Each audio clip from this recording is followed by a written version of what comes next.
여러분 안녕하십니까? 아침의 광장 박은정입니다.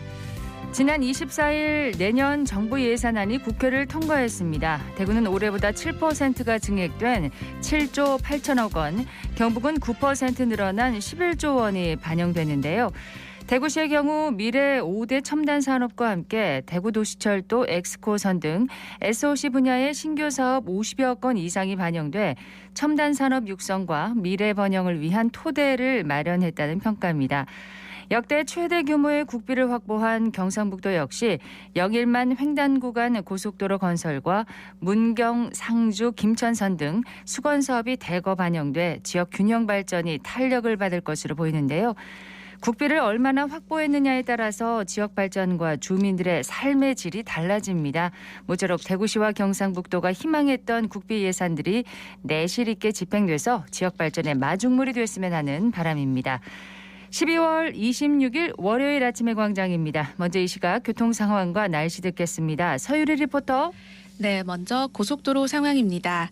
경부고속도로 서울 방향 금호분기점 부근 141km 지점부터 제속도 못 내고 있는데요. 칠곡분기점 144km 지점까지 일대 3km 구간 정체되고 있습니다. 중부내륙지선 창원 방향 금호분기점부터 서대구 요금소까지 소통 원활하지만 서대구 요금소부터 서행 흐름 보이면서 남대구 나들목까지 마음의 여유 갖고 이동하셔야겠습니다. 대구 포항고속도로 대구 방향 도동분기점부터 팔공산 나들목까지 막힘없이 지납니다. 이어서 시내도로 살펴봅니다. 구마로 볼리내거리에서 감천내거리 지나서 성서공단로 장동내거리 방향으로 정체됩니다. 대학로 복현오거리에서 경북대학교 서문삼거리 방향 서문삼거리 신호 한두 번에 지납니다. 이어서 달구벌대로 살펴봅니다. 감삼내거리에서 죽전내거리 방향 죽전내거리 500m 못 간 지점 2차로에 화물차 고장으로 정차 중입니다. 호국로 구구터널에서 팔거교 삼거리 방향은 54단 정문에서 신호 두세 번 생각하셔야겠고요. 신천대로 상동교 방향 경대교 지하차도 끝지점 2차로에 화물차 고장으로 정차 중입니다. 끝으로 날씨입니다. 오늘 대구와 경북은 구름 많다가 밤부터 차차 맑아지겠고 경북 내륙에는 한파특보 발효 중입니다. 아침 최저기온은 영하 15도에서 영하 3도 분포 보이고 대구 경주 영하 6도, 김천 안동 영하 12도로 출발합니다. 외출하실 때는 목도리와 장갑 등을 착용해서 보온에 유의하시기 바랍니다. 오늘 낮 최고 기온은 영상권 회복하겠습니다. 2에서 7도 예상되고 지역별 자세한 기온 살펴보면 대구와 영천 5도, 김천군이 4도까지 오르겠습니다. 미세먼지 농도는 보통 수준으로 무난한 대기질 펼쳐집니다. 현재 대구의 기온은 영하 4.8도, 습도는 72%입니다. 지금까지 서유리였습니다. 지역 시사정보 프로그램의 중심, KBS 대구 제일라디오 아침의 광장을 듣고 계십니다.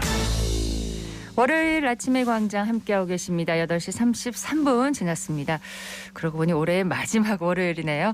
자, 오늘 아침 지역의 주요 뉴스부터 살펴보겠습니다. 뉴스민의 천영길 기자, 매일신문 배주연 기자 함께합니다. 두 분 어서 오십시오. 네, 안녕하십니까. 예, 첫 소식 듣겠습니다. 네, 코로나19로 인한 실내 마스크 착용 의무화 조항에 대해서 앞으로 좀 어떻게 될까 많은 시민들께서 궁금해하셨을 텐데요. 일단 정부에서는 이 실내 마스크 착용 의무를 이 시점을 정하고 해제하지는 않기로 했습니다. 이 일부 지표 기준을 만약에 충족할 경우에 다시 논의를 거쳐서 해제 여부를 검토하겠다는 건데요. 지표 기준이요? 네, 지금 안정적인 의료 대응 역량 그리고 환자 발생 안정화, 위중증 환자 및 사망자 감소, 고위험군 면역 획득 등 이 4개의 지표 중에서 이 2개 이상이 충족되면 이 중대본 논의를 거쳐서 해제할 예정이라고 밝힌 건데요. 이 내용을 보면 주간 환자 발생 2주 이상 연속 감소하거나 또 주간 신규 위중증 환자가 이 전주 대비해서 감소하고 또 이 주간의 치명률이 0.1% 이하로 떨어지는 경우, 네. 또 4주 내 동원 가능 중환자 병상 가용 능력이 50% 이상인 경우, 또 동절기 백신 추가 접종률이 고령층에서 50%, 감염 취약 시설에서 60% 이상이 될 때 이 기준을 검토해서 해제 여부를 밝히겠다라고 한 건데요. 뭐 이대로 보면 일단 당분간은 실내 마스크 착용 의무화 조치가 그대로 유지된다라고 보시는 게 맞을 것 같고요. 그러네요. 이 확진자 7일 격리하는 의무 조항 역시 당장은 조정되지 않을 것으로 보입니다. 현재 코로나19 유행의 정점 시기가 지금 한두 달 정도 지연되고 있고 최대 규모도 11만 명대까지 증가할 수 있다라고 하는 우려 때문으로 분석됩니다. 네, 또 아무래도 겨울철에는 실내에서 생활하는 경우가 많기 때문에 네. 실내 마스크 착용 의무를 좀 당장 해제하기는 좀 위험할 수 있다. 이런 판단이 내려졌나 봅니다. 맞습니다. 예, 다음 소식 듣겠습니다. 네, 대구시와 시의회 갈등으로 대구시 신청사 이전 사업이 장기 표류할 가능성이 커지고 있습니다. 홍 시장이 지난 20일 자신의 SNS에 내년 재추진을 제안하기는 했지만 이게 또 명확히 밝힌 게 아니기 때문에 이전 사업은 기약 없이 연기될 수 있습니다. 또 자칫 사업이 백지화될 가능성도 있습니다. 달서구도 허탈한 심정을 좀 감추지 못하고 있는데요.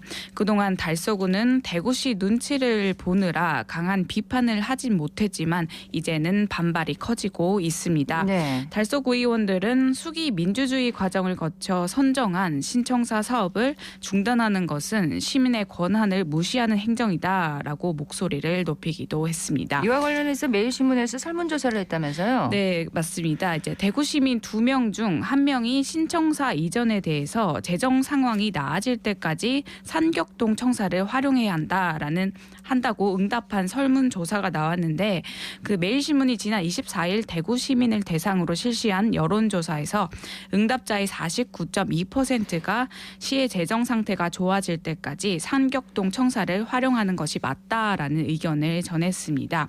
홍준표 시장이 그동안 내걸었던 두류 정수장 일부 부지를 매각해 신청사를 지어야 한다고 답한 응답자는 전체의 22.2%에 그쳤습니다. 네. 대구시 신청사 이전 사업 장기 표류할 가능성이 커지고 있다. 이 두 번째 소식으로 전해주셨고 소식 하나 더 듣겠습니다. 네, 대구 소방안전본부가 겨울철 안전한 캠핑을 위해 캠핑장 방문 계획을 대상으로 안전수칙 준수 독려에 나서기로 했습니다. 아마 날이 좀 추워지고 이 캠핑을 계속 즐기는 사람들은 이 꾸준한 가운데 이런 안타까운 소식들을 이 겨울이면 좀 전해드리곤 했었거든요. 예.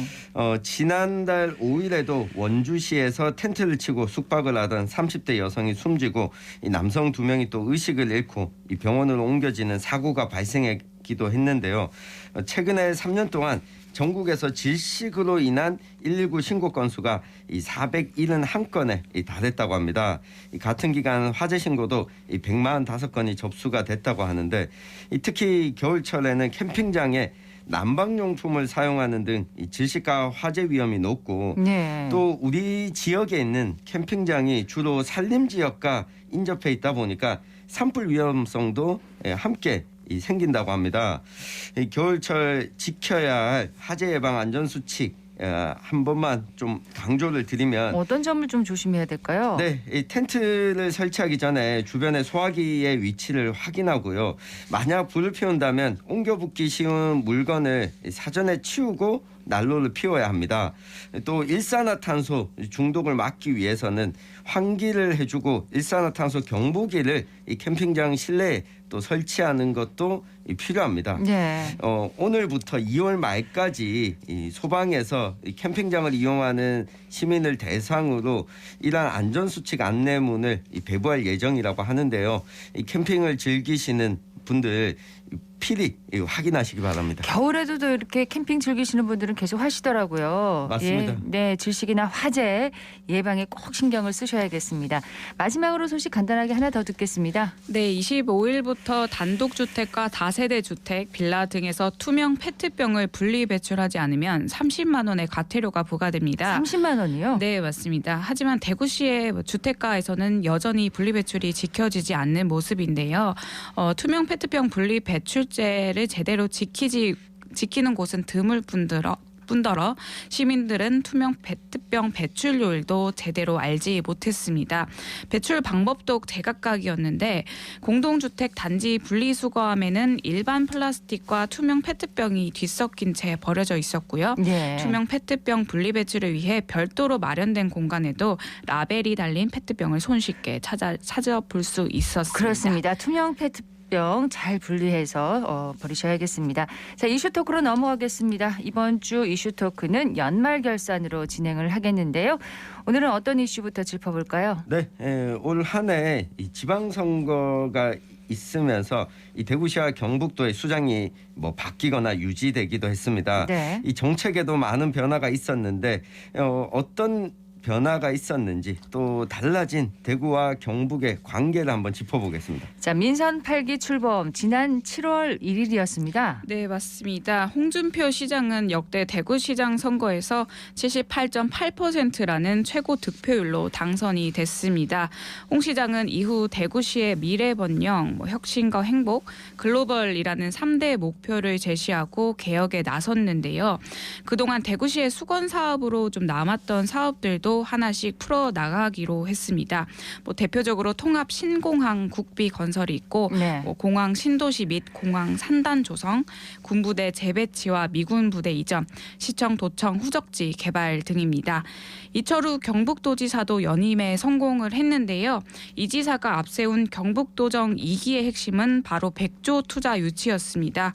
강력한 투자 유치 정책을 통해서 경북을 첨단 산업의 왕국, 문화예술과 관광의 천국으로 만들겠다라고 밝혔습니다. 네, 윤석열 정부가 공공기관 개혁에 이제 드라이브를 걸면서 대구시와 경상북도도 정부 방침에 잘 발맞춰서 이 공공기관에 대한 구조 조정을 아주 신속하게 추진을 했습니다. 네, 대구시는 공사와 공단이나 또 출자 출연 기관 18개를 11개로 이 통폐합을 했습니다. 이 통폐합으로 인건비를 절약하고 또 시설물 관리 일원화를 통해서 위탁 사업비, 이 중복 사업에 대한 사업비까지도 줄여서 연간 1,000억 정도의 예산 절감을 하겠다. 이런 계획을 세웠습니다. 예. 하지만 이게 단기간 빠르게 통폐합이 이뤄지다 보니까 이 기관들의 성격이나 직급, 임금 체계가 달라서 이를 극복하는 일도 내년에 시급한 과제로 떠오르고 있고요. 이에 발맞춰서 경상북도 역시 28개 공공기관을 19개로 축소하는 개혁을 추진하고 있습니다. 이 공공기관을 문화, 산업, 복지, 교육, 호국 등의 분야별로 크게 묶어서 시너지 효과를 창출하겠다는 건데요. 네. 일단 독립, 호국, 통일 등 이 나라 사랑 정신을 메카로 자리매김하기 위해서 이 독립운동 기념관과 독조재단을 통합하는 가칭 경북 호국재단을 출범하기로 했습니다. 하지만 이것 역시 각 기관의 정체성을 고려하지 않고 기관 숫자를 줄이는데 급급하다. 이런 비판도 동시에 좀 받고 있습니다. 네. 예를 들어서 이 경북 문화관광공사와 이 문화엑스포의 통폐합은 애초에 문화엑스포와 문화재단의 통합으로 추진이 됐었는데 갑자기 이게 통합 주체가 경북 문화관광공사로 바뀌게 된 겁니다. 이게 공공기관 통폐합이 원칙 없이 졸속적으로 좀 추진된다. 네. 이런 비판도 받고 있습니다. 대구의 경우도 이제 수장이 바뀌다 보니까 정책 방향이 바뀐 사업들도 꽤 있습니다. 네, 맞습니다. 대표적인 게 대구시 신청사죠. 신청사 건립을 두고 대구시와 시의회는 갈등을 빚다가 결국 사업 중단 선언까지 나왔습니다.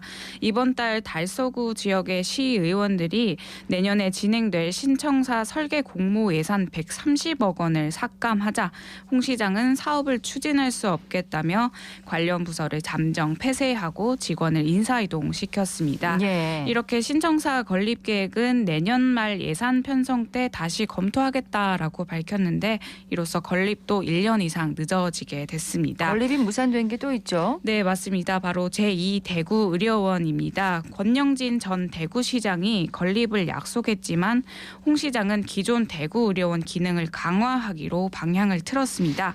대신 전문의 인력을 2배 늘리고 광역단위 최고 수준의 의료 인프라를 갖추겠다라는 계획입니다. 네. 경북의 경우 취수원 다변화 이슈가 있었는데요. 지난 30년간 대구와 구미는 먹는 물을 둘러싼 오폐수 분쟁을 이어오면서 취수원 다변화 협약에 나섰습니다. 하지만 김장호 구미시장이 협약 재검토 의견을 밝히자 홍 시장은 협약을 파기했는데요. 그 후 홍 시장은 권기창 안동시장과 취수원 논의에 나섰고 지난달 안동댐, 인하댐의 물을 대구시에 공급하는 맑은 물 공급 협약을 체결했습니다. 하지만 해결해야 할 과제도 많은데 네. 안동에서 대구에서 180km의 송수관로 설치가 필요한데 요게 공사 비용이 약 1조 원에 달한다고 합니다. 그래서 예산 마련 등 아직 넘어야 할 산이 많습니다. 그렇습니다. 이런 과정에서 또 대구시와 경상북도 사이에 아주 복잡하고 또 미묘한 그 관계 변화도 생겼어요. 맞습니다. 이게 구미시와 대구시 사이에 취수원 다변화 협약을 체결할 때만 하더라도 대구시장과 구미시장뿐만 아니라 이 경북도지사도 함께 이 협약의 주체로 참여를 했었거든요. 예. 그런데 이 안동댐물을 대구 취수원으로 활용하는 방안으로 넘어가게 되면서 이 직전에 구미시와 대구시 간에 마찰이 있었던 겁니다. 게다가 홍 시장이 자신의 SNS에 더 이상 물 문제로 구미시장과 협의할 것도 논의할 것도 없다라고 밝혔는데 그 다음에 경북지사가 중재할 일도 없고 이미 끝난 사안이다. 예. 이 사전에 이철우 경북도지사의 이 중재 자체를 차단하면서 이 갈등이 있는 것 아니냐 이런 우려가 나왔습니다. 이후에 공론화 과정을 거치자라고 하는 이철우 지사의 제안에도 묵묵부답이었고요. 이철우 지사 입장에서는 이 자신의 의견이 또 소홀하게 다뤄졌다 이렇게 느낄 수도 있는 이 상황이었습니다. 네. 이 같은 상황에서 갑자기 또 대구경북연구원 분리 이슈가 나오게 된 겁니다. 이 경상북도와 대구시가 함께 설립해서 운영해 왔는데 이 자체 연구원을 설립하자라고 하는 분위기가 감지가 됐고 이 대구시도 대경연구원을 해산하고 대구정책연구원을 새로 설립하기로 했거든요. 네, 이제 분리가 된 거죠. 네, 이 표면적으로는 이 경북에 특화된 현안 대응이 필요하다라고 하는 게 이유인데 지난해까지만 하더라도 올 상반기까지만 해도 행정통합까지 논의될 정도로 같이 좀 뭔가를 해보려고 하다가 취수원 다변화를 둘러싸고 갈등이 벌어지면서 이때부터 대구경북연구원 분리까지 나오게 된 겁니다. 또 대구경북 행정통합에 대해서도 홍준표 대구시장이 특별하게 의지를 보이지 않으면서 이 대구시와 경북도 간의 관계가 이전과는 또 달라졌다라는 해석이 나오고 있습니다. 네, 이런 가운데 이제 군의군의 대구시 편입은 확정이 됐습니다. 네, 지난 8일이죠. 경상북도와 대구시 간 관할구역 변경에 관한 법률안이 국회 본회의에 통과됐습니다. 이로써 경북 군의군은 내년 7월 1일부터 대구시 군의군으로 바뀌게 됩니다. 현재 이제 군의군은 인구가 2만 3천 명인데 대구시 편입으로 앞으로 지방 소멸 위기 문제에서 벗어날 수 있게 됐습니다. 대구시 역시 면적이 기존 884제곱킬로미터에서 1498제곱킬로미터로 약 70% 확대되는데요. 네. 넓어진 토지를 활용해서 첨단 산업 사업 등에 나서는 등 도시 발전이 기대됩니다. 그렇습니다. 군의군 편입의 확정으로 이제 통합신공항 건설 사업이 한층 탄력을 받게 됐다는 건 아주 큰 소득인데 특별법 처리는 지금 미뤄지고 있죠? 네, 이 법안을 심사할 소위가 아직도 열리지 않아서 연내는 물론이고 임시국회가 문을 닫는 내년 1월 10일까지도 이 처리가 좀 불투명해졌습니다. 이 기부대 양료 부족분의 국비 지원과 예타 면제 등에 대해서는 정부가 합의했지만 이 쟁점이 여전히 또 남아 있고요. 이 중랑부권 중추공항이라고 하는 표현에 대해서 이 부산의 정치권의 견제 움직임도 여전한 상황입니다. 예. 자, 새해 대구와 경북이 좀 더 발전하고 또 상생하길 바라는 마음은 시도민 모두가 같을 것 같은데 기자로서 배주연 기자는 어떤 노력이 더 필요하다고 보시는지요? 서로 의견을 자유롭고 또 유연하게 주고받는 소통이 좀 더 필요하다라고 봅니다. 민선 8기 출범 당시에 사업 투자 등 좀 전방위적으로 대구시와 경북은 상생을 강조했던 것 같은데 네. 좀 지난 행보를 돌이켜 보면 협약 파기 등 좀 각자 지역을 위한 강성적인 모습을 좀 보이지 않았나 싶습니다. 그래서 군의군도 대구시로 편입되는 만큼 소통에 초점을 둔 공동 협의체 등이 내년엔 만들어지면 좀 좋지 않을까 생각해 봅니다. 네, 일단 올 한 해를 보면 행정통합까지는 내년에도 논의는 안 되겠구나 싶은데 일단 대구와 경북이 생활과 경제 권역이 겹치고 의료와 복지 등에서는 힘을 모을 때 효율성과 이 긍정적인 효과를 낼 수가 있거든요. 네. 내년에는 올 한 해 조금 떨어졌던 사이가 조금은 다시 가까워졌으면 네. 하는 바람입니다. 상생이라는 말이 자주 나오기를 기대해보죠. 네. 올해를 결산하는 시간 민선 8기에 달라진 대구시와 경상북도의 관계를 정리해봤습니다. 뉴스민의 천영길 기자, 매일신문 배주현 기자였습니다. 두 분 고맙습니다. 감사합니다.